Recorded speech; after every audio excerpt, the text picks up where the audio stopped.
نحمده ونصلي على رسوله الكريم اما بعد فاعوذ بالله من الشيطان الرجيم بسم الله الرحمن الرحيم رب اشرح لي صدري ويسر لي امري واحلل عقدة من لساني يفقهوا قولي۔ تو آئیے اب ہم دعائیں پڑھتے ہیں۔ پہلی دعا جو اللہ تعالیٰ کی حمد و ثنا پر مبنی ہے، یہ دراصل اللہ تعالیٰ کی تعریف کے کلمات ہیں۔ مانگنے کا ایک ادب یہ ہے کہ جب اللہ تعالیٰ سے مانگا جائے تو اس سے پہلے اس کی تعریف کی جائے، اس کو خوش کیا جائے، اسے راضی کیا جائے، اور اس کے بعد اپنی غرض رکھی جائے۔ چھوٹتے ہی اپنی غرض رکھ دینا اور ڈائریکٹ اپنا مطلب بیان کرنا اگرچہ کیا جا سکتا ہے، لیکن زیادہ احسن طریقہ یہی ہے کہ ہم حمد و ثنا کے ساتھ دعاؤں کا آغاز کریں۔ اب میں کہوں گی اور آپ اس کو میرے پیچھے دہرائیں گے۔ جہاں میں روکوں گی آپ بھی رک جائیں، جہاں پھر دوبارہ شروع کروں آپ بھی وہیں سے شروع کریں، آپ اس کو آگے خود سے نہ لے جائیں۔ سبحان اللہ و بحمدہ عدد خلقہ ورضا نفسہ وزنة عرشہ ومداد کلماتہ سبحان اللہ وبحمدہ عدد خلقہ ورضا نفسہ وزنة عرشہ ومداد کلماتہ سبحان اللہ وبحمدہ عدد خلقہ ورضا نفسہ وزنة عرشہ ومداد کلماتہ۔ سبحان اللہ، پاک ہے اللہ، و بحمدہ، اور ساتھ اپنی تعریف کے، عدد خلقہ، اپنی مخلوق کی تعداد کے برابر، ورضا نفسہ، اور اپنی ذات کی رضا کے برابر، وزنۃ عرشہ، اور اپنے عرش کے وزن کے برابر، ومداد کلماتہ، اور اپنے کلمات کی روشنائی کے برابر۔ یہاں پر اللہ تعالیٰ کی تعریف کے لیے چند جامع الفاظ استعمال کیے گئے ہیں۔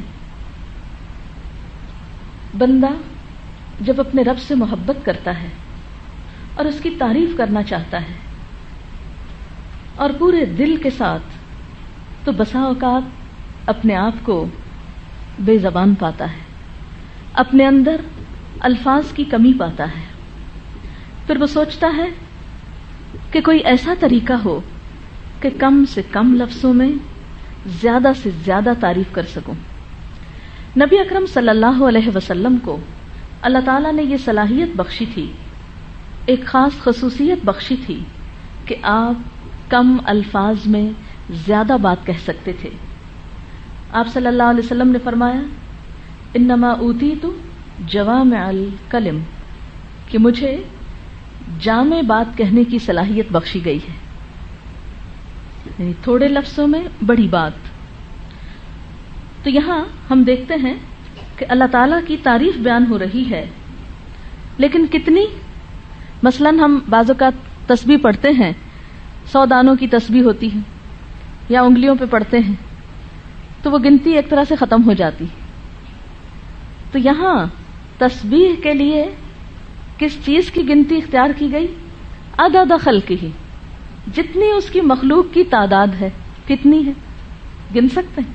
ان گنت۔ آپ تو سمندر کے کنارے پڑی ہوئی ریت کے ذروں کو بھی نہیں گن سکتے، آسمان کے ستاروں کو بھی نہیں گن سکتے، درختوں کو نہیں گن سکتے، درخت کے پتوں کو نہیں گن سکتے، انسانوں کو نہیں گن سکتے، یہ سب چیزیں اللہ کی مخلوق ہیں، لیکن جب بندہ یہ کہتا ہے سبحان اللہ و بحمدہ عدد خلقہ، کہ جتنی اس کی مخلوق ہے ان سب کی تعداد کے برابر میں اللہ کی تسبیح کرتا ہوں، تو یہ کتنی بڑی بات ہے کہ ایک دفعہ بول کے کیا کہا، اللہ جو کچھ تو نے پیدا کیا، جتنا پیدا کیا ان سب کے برابر تیری تسبیح، تیری تعریف، تیری حمد و ثنا.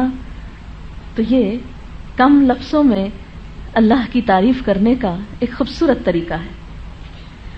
اور کتنی تعریف، وردا نفسہ، اس کی نفس کی رضا کے برابر، یعنی میں اتنی تعریف کرتا ہوں اس کی، اتنی تسبیح کرتا ہوں کہ جس پر وہ راضی ہو جائے. میری تسبیح و تعریف اس وقت تک جب تک کہ وہ راضی ہو جائے. وردا نفسہ، اور وزنۃ عرشہ، اس کے عرش کے وزن کے برابر. ظاہر ہے کہ اللہ تعالیٰ خود اتنے بڑے ہیں تو اس کا عرش بھی کتنا بڑا ہوگا. ہمیں نہیں معلوم کہ وہ کیسا ہے، لیکن ہمارا تصور یہ کہتا ہے کہ وہ بہت ہی بڑی چیز ہے. اس لیے جب وزن کی بات ہوئی تو عرش کی بات کی گئی کہ اس کے عرش کے وزن کے برابر. ومداد کلماتہ، اور اس کے کلمات کی روشنائی کے برابر. اللہ کے کلمات یعنی اللہ کی تعریف کے کلمات یا اللہ کی باتیں، جن کے بارے میں سورۃ کہف میں بھی آتا ہے قل لو كان البحر مدادا لكلمات ربي لنفد البحر قبل ان تنفد كلمات ربي ولو جئنا بمثله مددا. سورۃ الکہف آیت 109. آپ کہہ دیجئے کہ اگر سارے سمندر روشنائی یعنی سیاہی انک بن جائیں میرے رب کے کلمات، میرے رب کی باتیں لکھنے کے لیے، لنفد البحر، تو سمندر بھی ختم ہو جائیں. قبل ان تنفد کلمات ربی، اس سے پہلے کہ میرے رب کی باتیں ختم ہوں، وہ نہیں ختم ہو سکتی. ولو جئنا بمثلہ مددا، خواہ ہم اتنی ہی روشنائی اور کیوں نہ لے آئیں، پھر بھی باتیں ختم نہ ہوں. اب اللہ کی باتیں لکھنے کے لیے کتنی روشنائی چاہیے، وہ ہمارے تصور سے بھی بالا ہے، لیکن اتنا ہم کو معلوم ہے کہ بہت زیادہ ہے. اس لیے اس سے تشبیہ دے کے، اس کی بات کر کے اپنی تعریف کا اظہار کیا گیا. بتائیے کبھی کسی نے کسی کی ایسی تعریف کی ہوگی، یا کوئی اور اتنی تعریف کا مستحق ہو سکتا ہے، اتنی تسبیح کا؟ ہرگز نہیں، صرف اللہ ہی، اور وہ اس کا اہل ہے. تو جب ہم اس احساس کے ساتھ کہ ہم اتنی زیادہ اللہ کی تسبیح کر رہے ہیں، تو شعور کے ساتھ اس کلمے کا پڑھنا ہی دل اور روح میں سرور پیدا کر دیتا ہے. اب اس سوچ کے ساتھ دوبارہ دہرائیں گے ہم سبحان اللہ و بحمدہ عدد خلقہ. سوچئے ساری مخلوق کے بارے میں، بس تصور ہی کر سکتے ہیں، گن تو سکتے نہیں. عدد خلقہ ورضا نفسہ وزنۃ عرشہ ومداد